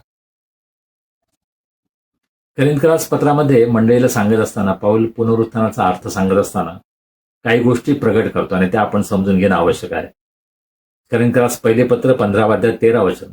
जर मेलेल्यांचे पुनरुत्थान नाही तर ख्रिस्तही उठवला गेला नाही, आणि ख्रिस्त उठवला गेला नाही तर आमची घोषणा व्यर्थ व तुमचा विश्वासही व्यर्थ, आणि आम्ही देवासंबंधाने खोटे साक्षी असे ठरलो. कारण देवासंबंधाने आम्ही साक्ष दिली की त्यानं ख्रिस्ताला उठवले, पण मेलेले उठवले जात नाहीत तर मग त्याने त्याला उठवले नाही. कारण मेलेले उठवले जात नसतील तर ख्रिस्तही उठवला गेला नाही, आणि ख्रिस्त उठवला गेला नसेल तर तुमचा विश्वास निष्फळ, तुम्ही अजून आपल्या पापामध्येच आहात. हा पुनरुत्थानाचं सत्य, हे रहस्य आमच्या जीवनासाठी किती आवश्यक आहे. जर ख्रिस्ताचं पुनरुत्थान झालं नाही तर आमचा विश्वास व्यर्थ. आमच्या जीवनाला काहीच आशा नाही, काहीच भवितव्य नाही. अनेक ख्रिस्ती लोक आहेत, विशेषतः पाश्चिमात्य देशात ख्रिस्ती लोक आहेत की ते पुनरुत्थानावर विश्वास ठेवत नाही. ते म्हणतात ते सत्य नाहीये. हो, तो मरण पावला, त्याने आपलं वधस्तंभावर आपला प्राण दिला, हे सर्व सत्य आहे, परंतु तो पुन्हा उठला. पुनरुत्थान हे अनेक लोकांसाठी एक अडखळण ठरलेलं आहे. प्रभू येशू ख्रिस्त मेलेल्यातून पुन्हा उठला हे सत्य स्वीकारण्याची अनेकांची तयारी नाही. परंतु पौलानं मंडळीला लिहित असताना त्यांना सांगितलं की जर पुनरुत्थान नाही तर आमचा विश्वास व्यर्थ आहे. आणि हे सत्य देवदूतांनी या स्त्रियांना प्रगट केलं. आणि मग पुढे 8वं वचन, तेव्हा त्यांना त्याच्या बोलण्याची आठवण झाली. दूतांनी प्रभू येशू ख्रिस्त काय बोलला याची आठवण करून दिल्याने मग त्यांना त्याची आठवण झाली. पहा, हे देवाचं कार्य. आम्ही स्वतःचे विचार, स्वतःचं महत्व वाढवायचं नसतं, परंतु प्रभू येशू ख्रिस्ताकडे लोकांना आणायचं असतं. त्याच्या वचनाद्वारे लोक प्रभू येशू ख्रिस्ताकडे आले पाहिजे, हा आमचा प्रयत्न असला पाहिजे. आणि ते या ठिकाणी झालं. आणि मग त्यांच्या जीवनावर त्याचा काय परिणाम झाला? 9वं वचन, आणि कबरेपासून परत येऊन त्यांनी 11 प्रेषितांना आणि बाकीच्या सर्वांना हे सगळं वर्तमान सांगितलं. पण त्यांना अत्यंत आनंदाची बातमी समजली होती. त्यांना याचं दुःख झालं नाही, अरे काय आम्ही एवढे सुगंधी द्रव्य घेऊन गेलो होतो, काय आम्हाला करता आलं नाही, फुकट गेले आमचे प्रयत्न, आमचे श्रम व्यर्थ गेले, अशी तक्रार नाही केली त्यांनी. त्यांचं मन इतकं आनंदाने भरून गेलं की ते 11 शिष्यांकडे गेले आणि त्या शिष्यांना त्यांनी ही बातमी दिली. साक्ष देणं, पुनरुत्थानाची साक्ष देणं हे अत्यंत महत्वाचं आहे. आमच्या जीवनामध्ये जेव्हा पुनरुत्थानाचं सत्य आम्हाला प्रगट होतं त्यावेळेस आम्ही ते जाहीर करायला हवं. आम्ही ते इतरांना सांगायला, आणि त्याची सुरुवात मंडळीमध्ये व्हायला पाहिजे. प्रेषित आणि इतर म्हणजे ती मंडळी होती. त्यावेळेला पहिल्या मंडळीची जी सुरुवात आहे ती प्रेषितांपासून झाली. आणि पहिली गोष्ट त्या मंडळीमध्ये गेल्या. त्या ख्रिस्ताच्या शरीराकडे गेल्या, मृत शरीराकडे. ते सुगंधी द्रव्य त्यांना लावता आलं नाही, परंतु आता जिवंत ख्रिस्ताच्या शरीराकडे मंडळीकडे आल्या आणि ख्रिस्ताची सुवार्ता त्यांनी सांगितली. सुगंधी द्रव्य त्यांनी दिलं. जिवंत शरीराला त्यांनी ते सुगंधी द्रव्य दिलं. आणि ते काम तुम्हाला आणि मला आज करायचं. 10वं वचन, त्या मगदलिया मरिया, योहाना, याकोबाची आई मरिया या होता. त्यांच्याबरोबर ज्या दुसऱ्या होत्या त्यांनी हे वर्तमान प्रेषितांना सांगितले. पहा, या सर्व स्त्रिया आता इव्हँजलिस्ट झालेल्या, सुवार्तिक झालेल्या. आणि केवळ त्या सुवार्तिक झालेल्या नाही, त्यांच्याबरोबर इतरांवर सुद्धा त्यांचा प्रभाव पडला. सुरुवातीला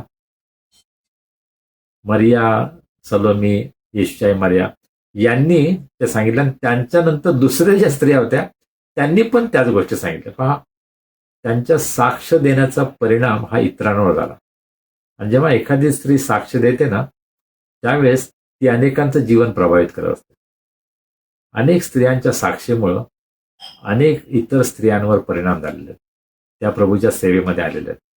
प्रभूच्या सेवेमध्ये त्या पुढे गेलेल्या आहेत, त्यांना उत्तेजन मिळालेलं आहे. हा स्त्रियांचं अत्यंत सुंदर कार्य स्त्रियांमध्ये होतं ज्यावेळेस त्या साक्ष देणार आहेत. प्रत्येक ख्रिस्ती स्त्री जेव्हा साक्ष देते प्रभू येशू ख्रिस्ताची, प्रभू येशू ख्रिस्ताने तिच्या जीवनामध्ये जे केलेलं आहे त्याची साक्ष जेव्हा ती देते त्यावेळेस इतर स्त्रियांवर त्याचा परिणाम होतो आणि त्या सुद्धा साक्ष देणाऱ्या होतात. आणि मला असं वाटतं आज मंडळीमध्ये याची गरज आहे की पुढं जाऊन संदेश देणं, पुढारीपण करणं, याच्यापेक्षा मला असं वाटतं याची गरज आहे की प्रत्येक ख्रिस्ती स्त्रीनं आपल्या जीवनामधून येशूची साक्ष द्यावी, यासाठी की तिच्या प्रभावाखाली जे इतर स्त्रिया आहेत त्या सुद्धा साक्ष देणार आहेत. All of the women should become evangelist. स्त्रिया या सुवार्तिका झाल्या पाहिजेत. येशू ख्रिस्ताची सुवार्ता त्यांनी स्त्रियांना आणि मुलांना सांगायला पाहिजे. आणि देवाची त्या प्रकारे योजना आहे. त्यांना काय प्रतिसाद मिळाला? 11वं वचन, परंतु हे वर्तमान त्यांना वायफळ बडबड वाटली व ते त्यांनी खरे मानले नाही. स्त्रियांच्या सेवेला अडकळण तिथं सुरुवात. त्यांनी बिचारांनी एक तर त्या कबरेकडे गेल्या पहाटेस सुगंधी द्रव्य देऊन. त्या ठिकाणी त्यांना एका मागोमागे 4 धक्के बसले. आणि आता ही सुवार्ता प्रभू येशू ख्रिस्त उठलाय ही समजल्यानंतर ते सुवार्ता ते सांगत आहेत, परंतु शिष्यांना ती वायफळ बडबड वाटली. आज मंडळीमध्ये असं चित्र आहे का की स्त्रिया अत्यंत विश्वासूपणे, प्रामाणिकपणे सेवा करत आहेत, परंतु मंडळीचे जे पुढारी आहेत, पाळक आहेत, त्यांना ती वायफळ बडबड वाटते. काय उगेच बडबड करते बाई, हिला काय समजतंय बायबलचं, मी इतका अभ्यास केलाय, मी इतके वर्ष थिओलॉजीचा अभ्यास केलाय, मी इतकं वर्ष सेवा करतोय, आणि ही काय मला सांगते. स्त्रियांची सेवा ही पुष्कळदा दुर्लक्षित आहे. स्त्रियांकडे पाहण्याचा दृष्टिकोन हा अत्यंत अयोग्य आहे, त्यांच्या सेवेकडे पाहण्याचा. सुवार्तिकाची सेवा करणाऱ्या सर्व स्त्रिया, परंतु त्याच्यावर या प्रेषितांनी, दुसरे लोक नाहीत, प्रेषित प्रभू येशू ख्रिस्ताचे शिष्य, त्यांनी त्याच्यावर विश्वास ठेवला नाही. आणि त्या काळच्या संस्कृतीचा कदाचित तो प्रभाव असेल. यहुदी समाजामध्ये स्त्रियांच्या बोलण्याला महत्व नव्हतं, त्यांची साक्ष ग्राह्य धरली जात नव्हती. आणि आज सुद्धा कदाचित जगामध्ये ही परिस्थिती नाही का, की पुष्कळदा स्त्रियांवर जेव्हा अत्याचार होतात तेव्हा तिच्यावर विश्वास ठेवण्याची सुद्धा आमची तयारी नसते. हो, तिच्यामध्येच काहीतरी दोष असला पाहिजे, तिच्याकडूनच चूक झाली असेल. आणि आज भारतामध्ये आपल्याला विशेषतः हे पाहायला मिळतं की ज्यावेळेस स्त्रियांवर अत्याचार होतात त्यावेळेस तिच्या चारित्र्यावरच चिंतोडे उडवले जातात, तिच्या चारित्र्यावर प्रश्न केले जातात. आणि तिने कसं राहावं यासंबंधी आमचे पुष्कळ जे राजकीय पुढारी आहेत ते भाषणं देतात. त्यांनी योग्य प्रकारचे कपडे घालायला पाहिजे, त्यांनी असं वागायला पाहिजे, त्यांनी तसं वागायला पाहिजे. अत्यंत दुःखदायक चित्र आज आम्हाला समाजामध्ये पाहायला मिळतं. त्यांना ती वायफळ बडबड वाटली. आज अशा प्रकारचा आमचा दृष्टिकोन आहे का? स्त्रियांची जी मौल्यवान सेवा आहे स्त्रियांमध्ये, मुलांमध्ये, त्या सेवेला आज आम्ही दुय्यम समजतो का? त्याकडे आज आम्ही दुर्लक्ष तर करत नाही ना?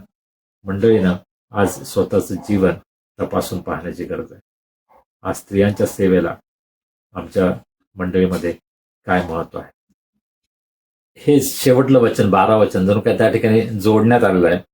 तेव्हा पेत्र उठून कबरेकडे धावत गेला आणि ओणीव होऊन त्याने आत पाहिले, तो त्याला केवळ तागाची वस्त्रे दिसली. तेव्हा झालेल्या गोष्टींविषयी आश्चर्य करीत तो घरी गेला. पेत्रानं कमीत कमी प्रयत्न केला की हे सांगितलं खरं आहे का, आणि ते तपासून पाहण्यासाठी तो कबरेकडे गेला. त्या स्त्रियांनी जी काही साक्ष दिली त्याचा इतरांवर काय परिणाम झाला आपल्याला माहित नाही, परंतु कमीत कमी पेत्रावर काहीतरी परिणाम झाला. आणि म्हणून ते तपासण्यासाठी जे काही ते सांगत आहे ते खरं आहे का हे पाहण्यासाठी तो कबरेकडे गेला. पहा, शिष्य कबरेकडे कोणी जात नव्हते. प्रभू येशू ख्रिस्ताच्या शरीराचं काय झालं याची त्यांना काही काळजी नव्हती असं मला वाटतं. प्रभू येशू ख्रिस्ताच्या शरीरासंबंधी आपलं काहीतरी कर्तव्य आहे असा विचार कदाचित शिष्यांच्या मनामध्ये नव्हता, परंतु स्त्रियांनी तो विचार केला आणि त्यांची जी साक्ष आहे त्याच्यामुळं प्रभावित होऊन पेत्र आता त्या ठिकाणी गेला. पहा, कदाचित आपल्या प्रवचनाद्वारे आपण कुणावर प्रभाव पाडू शकत नाही, परंतु आपण जी साक्ष देतो त्यामुळं आपण अनेकांना चालना देऊ शकतो, प्रेरणा देऊ शकतो. पुनरुत्थित ख्रिस्ताला पाहण्यासाठी प्रभू येशू ख्रिस्ताची जी साक्ष त्यांनी ऐकली त्याचं तपासणी करण्यासाठी, त्याच्याविषयी चौकशी करण्यासाठी या उद्देशाने केवळ पेत्र कबरेकडे गेला आणि त्याने त्या ठिकाणी रिकामी कबर पाहिली. पेत्र जो पहिल्या मंडळीचा प्रमुख झाला त्याच्या विचारांना चालना देण्यासाठी या स्त्रिया कारणीभूत होत्या. त्यांनी जणू काही त्याला डिवचलं.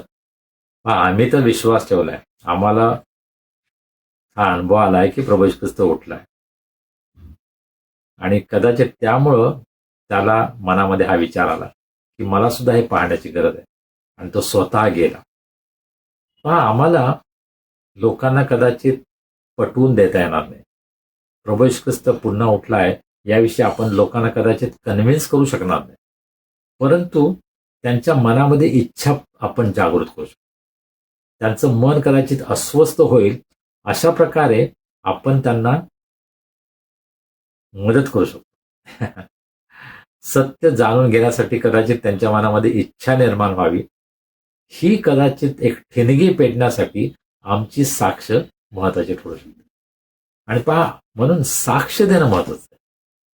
संदेशापेक्षा सुद्धा साक्ष महत्वाची, कारण साक्ष हा तुमच्या स्वतःचा जीवनाचा वैयक्तिक अनुभव असतो.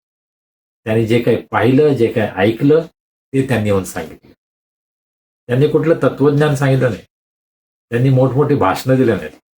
त्यांनी फक्त सांगितलं, आम्ही कबरेकडे गेलो, आम्हाला देवदूत दिसले आणि प्रभू उठला आहे असं त्यांनी सांगितलं. आपला वैयक्तिक अनुभव त्यांनी सांगितलं. आणि आज मला असं वाटतं, संदेश देणाऱ्यांपेक्षा साक्ष देणाऱ्यांची आज मंडळीला गरज आहे. होय, संदेश देणारे पुष्कळ आहेत. आता ऑनलाईनमध्ये जो तो उठतोय संदेश देतोय. मी काही युट्यूब संदेश मी ऐकतो आणि मला फार वाईट वाटतं की पुष्कळदा अभ्यास नसतो आणि एखादं वचन, एखादा शब्द घेऊन त्यावर स्वतःच्या मनाप्रमाणे उहापोह केला जातो, स्वतःचे विचार मांडले जातात. प्रभू आम्हाला काय सांगत आहे हे समजून घेण्याचा आपण प्रयत्न करत नाही, परंतु आमची साक्ष ही अनेकांना प्रेरणा देऊ शकते. सत्याचा शोध घेण्यासाठी आमची साक्ष कदाचित अनेकांना मदत करेल. आणि आज जगामध्ये ख्रिस्ताच्या मंडळीमध्ये साक्ष देणारे लोक हवे आहेत. साक्ष देणाऱ्या स्त्रिया, साक्ष देणारे तरुण, साक्ष देणारे वृद्ध, साक्ष देणारी मुलं यांची आज जगाला गरज आहे. जर तुम्ही साक्ष देणारे असाल तर तुम्हाला ख्रिस्ताच्या सेवेसाठी अत्यंत महत्वाचं काम आहे. ख्रिस्ताच्या मंडळीमध्ये, ख्रिस्ताच्या सेवेमध्ये तुम्ही अत्यंत महत्वाची जबाबदारी पार पाडत आहात, कारण तुम्ही ख्रिस्ताची साक्ष देता. आज पुनरुत्थान दिनाच्या दिवशी आपण पुनरुत्थान दिन साजरा करत असताना स्वतःचं समर्पण आपण त्यासाठी करूया की मी पुनरुत्थित ख्रिस्ताची साक्ष देईन. माझ्या जीवनामध्ये पुनरुत्थित येशू ख्रिस्ताने जे काही कार्य केलेलं आहे त्याविषयी मी जगाला सांगेन. तुम्हाला बायबल माहीत नसलं तरी चालेल, तुम्हाला थिओलॉजी माहीत नसलं तरी चालेल, तुम्हाला कुठली डिग्री नसली तरी सुद्धा चालेल, परंतु तुमच्या जीवनामध्ये येशू ख्रिस्ताचा जर जिवंत अनुभव असेल तर मला तुम्हाला खात्रीपूर्वक सांगू द्या की प्रभू येशू ख्रिस्त तुमचा अद्भुत रीतीने उपयोग करू शकतो. त्यासाठी आपलं समर्पण आपण प्रभूला कराल काय? पुनरुत्थित ख्रिस्ताचा आशीर्वाद तुमच्याबरोबर सदैव राहो. आमेन. प्रार्थना करूया. सर्व समर्थ जिवंत प्रभू देवा, आम्ही तुझे उपकार मानतो. आजचा दिवस आम्हाला दिलास. प्रभू येशू ख्रिस्ताचं पुनरुत्थान, त्याचं मेलेल्यांमधून पुन्हा उठणं हा एक अत्यंत ऐतिहासिक आणि असा क्रांतिकारक असा दिवस आहे, प्रसंग आहे, घटना आहे. प्रभू, त्याची आठवण आज आम्ही करत असताना आम्ही मनापासून तुला धन्यवाद देतो की त्याच्या पुनरुत्थानामुळं आम्हाला आशा आहे. पुनरुत्थित येशू ख्रिस्तावर आम्ही विश्वास ठेवला आहे आणि म्हणून आम्हाला भविष्य आहे, आम्हाला सार्वकालिक जीवनाची खात्री आहे.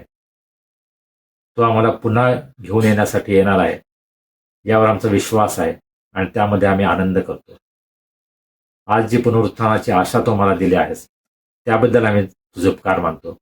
आमचे प्रियजन जे आम्हाला सोडून गेले आहेत प्रभू, त्यांच्या वियोगाचं दुःख आम्हाला आहे, परंतु आम्हाला हा विश्वास आहे, आम्हाला ही आशा आहे की आमची आणि त्यांची पुन्हा भेट होणार आहे. प्रभू येशू ख्रिस्त पुनरुत्थित झाला आहे आणि म्हणून आम्हाला सुद्धा पुनरुत्थानाची आशा आहे. आम्ही सुद्धा पुन्हा जिवंत होणार आहोत आणि आमची आणि आमच्या प्रियजनांची पुन्हा एकदा भेट होणार आहे. या आशेमध्ये पुढे जाण्यासाठी तू आमचं सहाय्य कर. तुझी साक्ष देण्यासाठी आम्हा सर्वांचं सहाय्य कर. आम्हा प्रत्येकांचा उपयोग तुझ्या गौरवासाठी होऊ दे अशी आम्ही प्रार्थना करतो. पुन्हा एकदा प्रभू, आजच्या दिवसाबद्दल आम्ही तुझे उपकार मानतो, तुझी स्तुती करतो. तू आम्हाला आजपर्यंत सांभाळलंस, निरोगी ठेवलंस, याबद्दल आम्ही तुझे उपकार मानतो. प्रभू, आज आमच्यामध्ये जे दुःखी आहेत, निराश आहेत, आजारी आहेत, त्रासामध्ये आहेत, संकटामध्ये आहेत, त्या सर्वांसाठी आम्ही प्रार्थना करतो. त्यांना तुझ्या दयासनासमोर उंच करतो. प्रभू, तू त्यांना स्पर्श कर, तुझं आरोग्य त्यांना तू दे. त्यांच्या दुःखातून, त्यांच्या निराशेतून त्यांना तू बाहेर काढ. पुनरुत्थित ख्रिस्ताच्या आशेनं त्यांचं जीवन तू भरून टाक. पुनरुत्थित ख्रिस्ताचं सामर्थ्य त्यांच्या जीवनामध्ये त्यांना अनुभवास येऊ दे. हा येणारा आठवडा आमच्यासाठी आनंदाचा आणि आशीर्वादाचा कर. आमच्यामध्ये ज्यांचे वाढदिवस आहेत, विवाहाचे वर्धापन दिन आहेत, विशेष प्रसंग आपल्या जीवनामध्ये जे सेलिब्रेट करत आहेत, त्या सर्वांची आम्ही आठवण करतो. त्यांना तू आशीर्वाद कर, त्यांची तू काळजी घे. येणारं वर्ष त्यांच्या जीवनामध्ये अत्यंत आशीर्वादाचं कर. त्यांचं जीवन इतरांसाठी आशीर्वादाचं होऊ दे अशी आम्ही त्याला विनंती करतो. प्रत्येक गरज प्रभू देवा तू आमची पूर्ण कर, आमचं सहाय्य कर, आम्हाला निरोगी ठेव. या संपूर्ण आठवड्यामध्ये तू आमच्या बरोबर राहा. तुझ्या प्रीतीमध्ये चालण्यासाठी, तुझा प्रकाश इतरांना देण्यासाठी प्रत्येकांचं सहाय्य कर. आमचा उपयोग तुझ्या सेवेमध्ये करून घे, अशी आम्ही तुला विनंती करतो. मान महिमा गौरव आम्ही तुला देतो आणि ही प्रार्थना तारणारा प्रभू येशू ख्रिस्त याच्या नावाने आम्ही करतो म्हणून तो ऐक. आमेन. प्रभूने शिकवलेली प्रार्थना करूया. हे आमच्या स्वर्गातील बापा, तुझे नाम पवित्र मानले जाओ, तुझे राज्य येवो, जसे स्वर्गात तसे पृथ्वीवरही तुझ्या इच्छेप्रमाणे हो. आमची रोजची भाकर आज आम्हास दे, जशी आम्ही आपल्या अपराधांची क्षमा करतो तशी तू आम्हाला आमच्या अपराधांची क्षमा कर. आणि आम्हास परीक्षेत आणू नकोस, तर आम्हास वाईटापासून सोडव. कारण की राज्य, सामर्थ्य आणि गौरव ही सर्व काळ तुझीच आहेत. आमेन. आणि आता देवी बापाची प्रीती, प्रभू येशू ख्रिस्ताची कृपा, पवित्र आत्म्याची सहभागिता, शांती, आनंद आणि आरोग्य या पुनरुत्थान दिनाच्या प्रसंगी आणि सदैव आमच्या सह असो. आमेन. सुवंद्य देवा भरात स्तवा हो त्याला खालीवर तो बाप पुत्र आत्मा जाय त्रेक्याला द्या अनंत मान. आमेन.